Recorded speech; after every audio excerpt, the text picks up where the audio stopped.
বাংলাদেশের মূল ভূখণ্ডের সাথে আমাদের কোনো সম্পর্ক নাই এবং একটা ভোলা বরিশাল সেতুর মাধ্যমে আমরা বাংলাদেশের মূল ভূখণ্ডের সাথে আমরা সংযুক্ত হতে চাই। আমাদের অনেক সময় দেখা যায় একটা হাসপাতাল, ভালো একটা হাসপাতালের অভাবে আমাদের অনেক রোগী মারা যায়। ভোলা থেকে বরিশাল আসতে আমাদের 3 ঘন্টা সময় লাগে, তারপর আবার সেখান থেকে ঢাকা রেফার করা হয়। আমরা সেটা চাই না, আমাদের নিজের জেলায় যাতে আমাদের চিকিৎসার ব্যবস্থা করা হয় আমরা সেটাই চাই। এত বছর ফ্যাসিস্ট হাসিনার রেজিমের সময় আমরা কোনো আন্দোলন করতে পারিনি, আমাদের কোনো দাবি আদায় হয়নি। আমরা এই অন্তর্বর্তী সরকারের হাতে আমলে একটা দাবি চাই, আমাদের ভোলা বরিশাল সেতু চাই।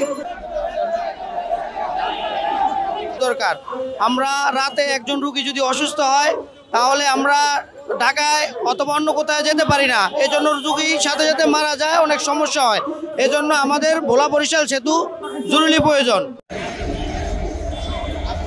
তো বদ্বীপ চারপাশে নদী বিশিষ্ট জায়গা, এখানে যাতায়াতের লঞ্চ ছাড়া যাতায়াত করা অসম্ভব এবং ভোলা বরিশাল সেতুর একমাত্র কারণ হলো যোগাযোগ ব্যবস্থা উন্নয়নের প্রথম। আমাদের অনেক ক্ষতি হচ্ছে, যেমন আমাদের রোগী সময় মতো আমরা নিয়ে আসতে পারতেছি না। লঞ্চ আমাদের একটা শিডিউল টাইমে থাকে, তারপরে আমরা লঞ্চ পাই না, অতএব আমরা বরিশাল যেতে পারি না, অতএব আমাদের রোগীর অনেক সমস্যা হয়।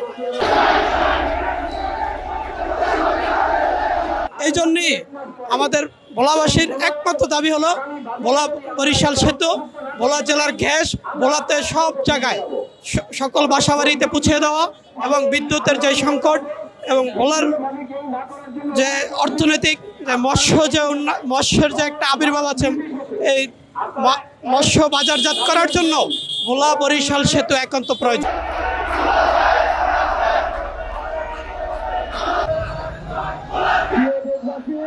Follow us on Facebook.